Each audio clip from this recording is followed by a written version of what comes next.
My wife had been unfaithful for about 2 years. Penny and I were lying in bed reading as we did every night before bed. I was reading an Aya hunting catalog, and my wife was reading a trashy love novel. It was the kind that featured an Adonis on the cover, bare-chested, his blonde woman fluttering in the wind, while he clutched a barely clothed woman with huge heaving breasts. Penny broke the silence with a question that will ring in my ears forever.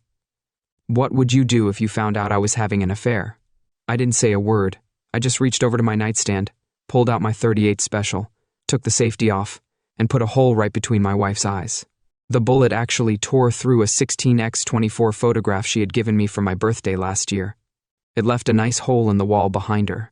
The vinyl siding will need to be fixed too. That little gun was loud without protection. Penny was in a state. She asked me to put it politely, but the sheets were stained. When she was able to speak, she screamed, "Are you crazy? Why did you do that?" She was still shaking, so I told her to answer my questions in order. First of all, I'm not crazy. Second, I did it to show her what would happen if she ever cheated on me. I'd shoot her pretty face, not her picture. First, though, I'm going to make her watch me execute the cheating. I give you my word on this. Any other questions? Let's not discuss it further. That night, there was no contact between us. The next morning, I put the picture back up, with the broken glass still there. The subject never came up again.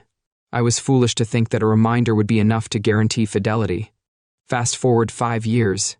I found out my wife was cheating, but that's another story. When I got home at 11, I found my wife in bed with her boss, Roger Lampier, 57. 10. My heart was racing with excitement, because the driveway was empty. I prayed that my suspicions were wrong, but I needed to get inside to make sure no one was home. Our house has a side entry garage, and I was able to pull into the driveway without being seen from the master bedroom. When I opened the garage door, I almost threw up. Standing next to Penny's BMW was someone else's black Mercedes. I knew what I had to do.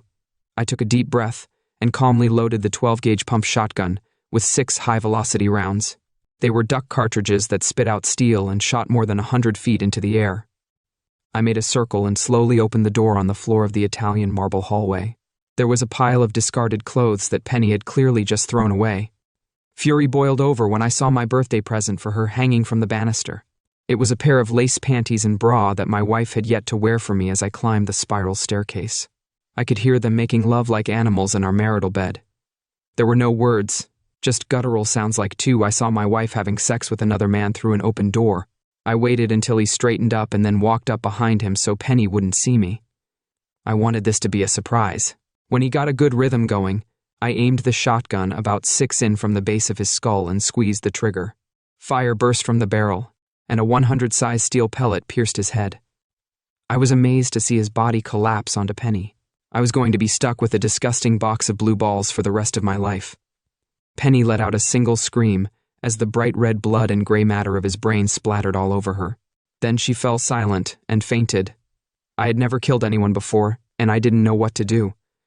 I really wanted to talk to Penny before I executed her, so I rolled the dead guy off her and onto the floor. The bullets made a neat hole about 1 inch in diameter in his forehead. Until today, every dead guy I'd ever seen had been made up by someone else. The undertaker was supposed to look like they were asleep. No lamp here looked very dead, and he would not be buried in an open casket. He fell to the floor with a thud, and then I saw that his eyes were still wide open, looking at me. I have to admit this made me nervous. So I pulled the blanket off the bed and threw it over the corpse. After a few minutes of waiting, I began to lose patience. I went to the bathroom, poured a glass of cold water, and splashed it in Penny's face. She sat up and shook her head. It looked like she was. She was trying to figure out if this was all a bad dream. She realized it wasn't when she ran her hand over her face and was rewarded with a handful of Lamp's brains. I could see that she realized the reality of her predicament by the sheer terror in her eyes. She tried to scream, but fear prevented the sounds from escaping. The only sound was her gulping for air, like an asthmatic trying to draw breath. All too soon, that was replaced by her banshee-like screams. I was beginning to worry that I wouldn't. I really think you should shoot her. I mean, it's one thing to shoot someone in the back, but it's quite another to kill the woman you loved. I'm an accountant, not an assassin. I get mad when you cry. I'm telling you right now, stop this scene. It's not going to help you. I offered her a towel to wipe the brains and blood off her exposed breasts. She started to speak, but her lips were trembling so much I couldn't understand her. I told her to calm down and take a deep breath, because I wanted to hear what. After a couple of minutes, she finally spoke. "Am I going to die? Remember what I told you I would do if you had an affair." She nodded and said, "Can you give me one good reason why I shouldn't kill you?" She looked bewildered, as if she was trying to remember the right words to get out of this alive. Finally, she said, "No.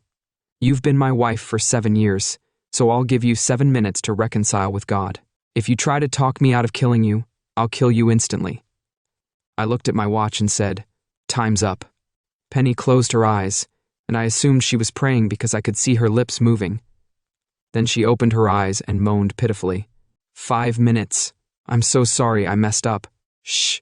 4 minutes. Penny stopped talking. What would I do if I only had 4 minutes to live? I looked at my watch.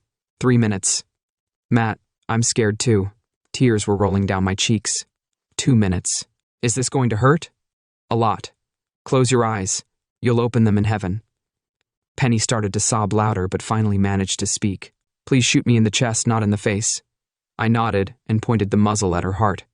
Goodbye. The characteristic metallic sound of the bolt clicking as it chambered a 12-gauge cartridge echoed through the room. I love you.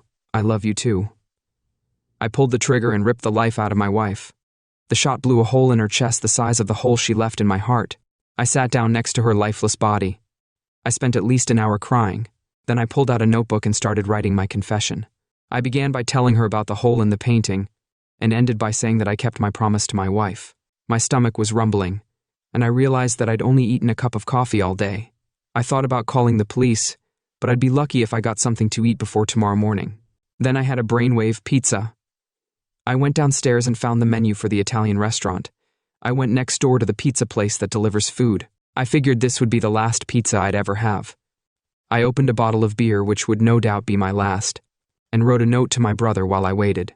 I told him how to dispose of my property, bank account information, etc. I put Penny's insurance policy, all the cash I had on hand, and a bunch of keys in a priority mail envelope, sealed it, and then stuck the correct postage on it.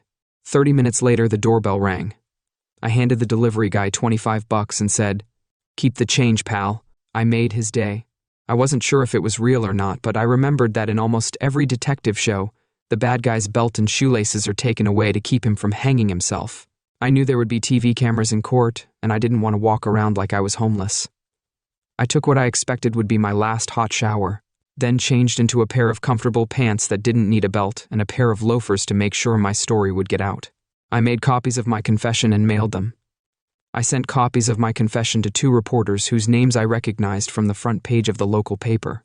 I wanted to make sure everyone knew why I had to do this. I walked about a half-mile to the drugstore and dropped the envelopes in the mailbox as I walked back. I realized I was taking my last walk as a free man. 10 minutes later, I made one last walk through our house, ending in the master bedroom. I kissed Penny goodbye one last time and went downstairs to call the police. I placed my signed confession on the floor next to the, "Hi, this is Matthew Weiss. I just shot my wife and her lover. I have your address, 2201 Morrison Street. I'm sending a squad car and an ambulance. I've alerted the officers that you're armed. Please state your intent." "No problem. I'll tell the officers I will offer no resistance. The front door is wide open. I'll be lying face down with my fingers behind my head." A couple minutes later, the first patrol car arrived. It took them almost as long to get in and handcuff me. I was taken to the station in the back of an unmarked car. The next couple of days passed like a blur. I was glad I ate before turning myself in, as I was interrogated non-stop. I should mention I live in a nice, quiet bedroom neighborhood, and this was the first double. It seemed like everyone wanted to talk to me. I kept telling them that I had already explained everything in my confession, but they still insisted on questioning me. The detective kept asking if I had ever thought about suicide. My answer was always the same. I only did what I gave my word, and I meant it. A man who doesn't keep his word isn't a man. He got even angrier when I refused to tell him how I knew my wife was having an affair, and more specifically, when she was having a date with her lover. His fancy words didn't loosen my tongue because I was sworn to secrecy. After all, I was a man of my word. I couldn't tell how much time had passed because there was no window or clock in the room. There was just a metal table to which I was handcuffed and 2 chairs. It was early evening, when it was assumed that a state police investigator took over the interrogation. He seemed like a nice guy. He was a pretty nice guy. In fact, he even offered me a cup of coffee, but it tasted like hell. I told him my story again, and he thanked me for my time. He said he'd be back when it was time for me to go to court. Then I was examined by a psychiatrist to determine if I had lost my mind. When he asked if I felt remorse, I said no, I feel betrayed. I was betrayed by a woman who promised before God and men to leave everyone else behind. I added that I had to do what I did, otherwise I would not be a man. He wasn't very pleased with my answers. We argued at length about my morals and ethics, for what must have been 2 hours before he announced that he had. He said I needed to be shackled and taken back to my cell to wait for the next inquisitor. The next morning, I was brought before a judge for arraignment after the indictment was read. The judge asked me if I would plead guilty. I said, "Guilty, Your Honor." My court-appointed attorney looked like he was straight out of law school. The school said, "No, Your Honor, my client didn't do it. It was a crime of passion, and I'm claiming temporary insanity on his part." I objected just as vigorously that I was not crazy and I knew what I was doing. I said, "Your Honor, may I please speak?" There was a loud roar from the audience and cries of "Let the murderer speak" rang out. Others suggested how to put me to death. One man in a bad suit pushed his way forward. "Thompson from the Times, I received your confession in the mail. Is it accurate?" I replied, "Yes, my confession is real." A couple of burly sheriff's deputies pushed me out of the courtroom. I never heard back from the judge. I spent another fine evening at the Great Bar Hotel, complete with room service and food. After eating a dinner of a sausage sandwich, potato chips and green beans, I sat on my bunk and stared at the wall until the lights went out. That night, the worst thing happened. Matthew Weiss, he woke up, but couldn't move. He thought he was having a dream that he couldn't wake up from. He began to panic. He felt his pillow soaked with sweat while the rest of his body was cold. He tried to call out, but couldn't. The only thing he could do was blink. When the jailer came in the morning to the judge, counted the prisoners, and ordered Weiss to get out of bed, but he didn't. He called for reinforcements before unlocking the cell. It didn't take them long to realize he wasn't faking it. Matthew Weiss was paralyzed after suffering a stroke. A paramedic showed up and carried him to an ambulance, and he was taken to the county hospital. He ended up in hospital with his right wrist handcuffed to a gurney. The next thing he knew, he was lying in bed with a web of wires and tubes connected to him.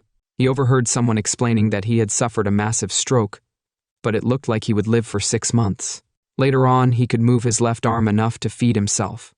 He didn't say anything else. The county doesn't spend a lot of money on physical rehabilitation for admitted murderers, so Matthew Weiss spent the rest of his life sitting in a wheelchair and staring at the wall. Every now and then, the minimum wage intern would turn on the TV, but it didn't matter because he lived in his mind, reliving his marriage and fast-forwarding through the bad times, dwelling on the good. He also had a great philosophical debate about his final judgment. He was convinced he would be reunited with his wife 10 years later. The angel of death took Matthew Weiss's soul, and he died with a smile on his face. When the reporter called to tell Mrs. Lemire that her husband's killer was dead, she smiled too. She smiled because her secret died with him. No one will ever know that she was the one who made the phone call that made Matthew prove he was a man of his word. Subscribe to my channel. Thank you.